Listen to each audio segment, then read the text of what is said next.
दोस्तों सोचिए एक टीचर क्लास में आते हैं और कहते हैं हम फोटोसिंथेसिस पढ़ेंगे। फिर वो 40 मिनट तक लेसन एक्सप्लेन करते हैं और क्लास खत्म हो जाती है। अब एक और टीचर है, वो भी वही टॉपिक पढ़ाते हैं, लेकिन उससे पहले वो सोचते हैं स्टूडेंट्स को पहले क्या पता होना चाहिए, इस टॉपिक में डिफिकल्ट कॉन्सेप्ट कौन सा है, कौन सी एक्टिविटी कराऊं, कैसे चेक करूं कि स्टूडेंट्स ने सच में समझा या नहीं। अब बताइए इन दोनों में बेटर टीचर कौन है? जाहिर सी बात है दूसरा टीचर, क्योंकि उसने सिर्फ लेसन नहीं पढ़ाया, उसने लेसन को प्लान और एनालाइज किया, और इसी प्रोसेस को हम कहते हैं पेडागोजिकल एनालिसिस।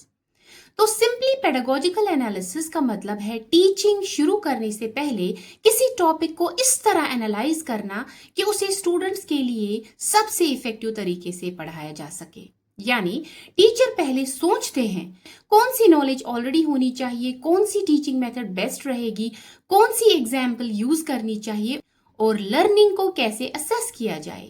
ये सब मिलकर पेडागोजिकल एनालिसिस बनाते हैं। फॉर एग्जाम्पल, एक डॉक्टर सर्जरी करने से पहले पेशेंट की रिपोर्ट्स देखते हैं, टेस्ट्स करते हैं, रिस्क समझते हैं, ट्रीटमेंट प्लान बनाते हैं।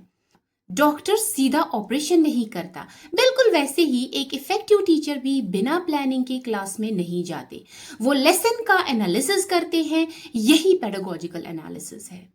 अब सवाल है इसकी जरूरत ही क्यों पड़ती है? सबसे पहली वजह है हर टॉपिक इक्वली इजी नहीं होता। कुछ टॉपिक सिंपल होते हैं, कुछ एब्स्ट्रैक्ट होते हैं, कुछ मिसकॉन्सेप्शंस क्रिएट करते हैं। टीचर को पहले ही आइडेंटिफाई करना होता है कि स्टूडेंट को डिफिकल्टी कहाँ आ सकती है। दूसरी बात, हर स्टूडेंट एक जैसा नहीं होता। किसी को डायग्राम से समझ आता है, किसी को एक्टिविटीज से, किसी को डिस्कशन से। पेडागोजिकल एनालिसिस टीचर को सही मेथड चूज करने में हेल्प करता है, और सबसे इंपॉर्टेंट, ये टीचिंग को ऑर्गेनाइज्ड और पर्पसफुल बना देता है। पेडागोजिकल एनालिसिस के कुछ इंपॉर्टेंट ऑब्जेक्टिव्स है। फर्स्ट, लेसन को स्टूडेंट के लेवल के अकॉर्डिंग ऑर्गेनाइज करना। सेकंड, लर्निंग ऑब्जेक्टिव्स को क्लियरली आइडेंटिफाई करना। थर्ड, अप्रोप्रिएट टीचिंग मेथड्स और लर्निंग एक्सपीरियंसेस चूज करना। फोर्थ, स्टूडेंट्स की पॉसिबल लर्निंग डिफिकल्टीज को पहले ही आइडेंटिफाई करना। फिफ्थ, असेसमेंट को लर्निंग ऑब्जेक्टिव्स के साथ अलाइन करना, यानी जो पढ़ाया गया है वही असेस भी किया जाए। अब देखते हैं इसकी important characteristics. First is it is learner centred. Planning हमेशा लर्नर को ध्यान में रख के की जाती है। Second, it is systematic. Her step एक सीक्वेंस में फॉलो होता है। Third, it is objective based. Teaching बिना ऑब्जेक्टिव्स के शुरू नहीं होती। Fourth, it is flexible. Teacher class की नीड के अकॉर्डिंग अपनी स्ट्रैटेजीज चेंज कर सकता है। Fifth, it is assessment oriented. Teaching और असेसमेंट एक दूसरे से कनेक्टेड होते हैं। अब आते हैं सबसे इंपॉर्टेंट पार्ट पर, stages of pedagogical analysis. Pedagogical analysis generally कुछ स्टेजेस में की जाती है। Stage first is analyse the content.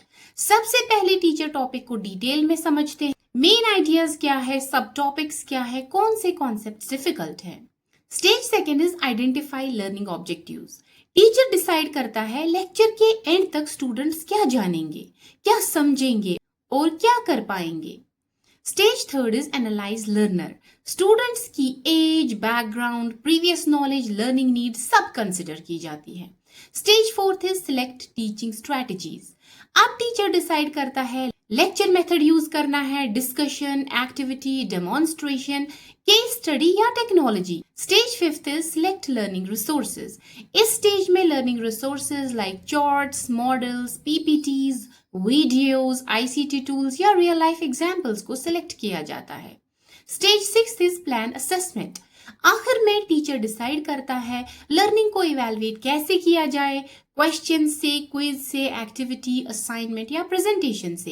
इसी थॉटफुल प्लानिंग की वजह से टीचिंग सिर्फ इंफॉर्मेशन देने का प्रोसेस नहीं रहती, बल्कि मीनिंगफुल लर्निंग एक्सपीरियंस बन जाती है।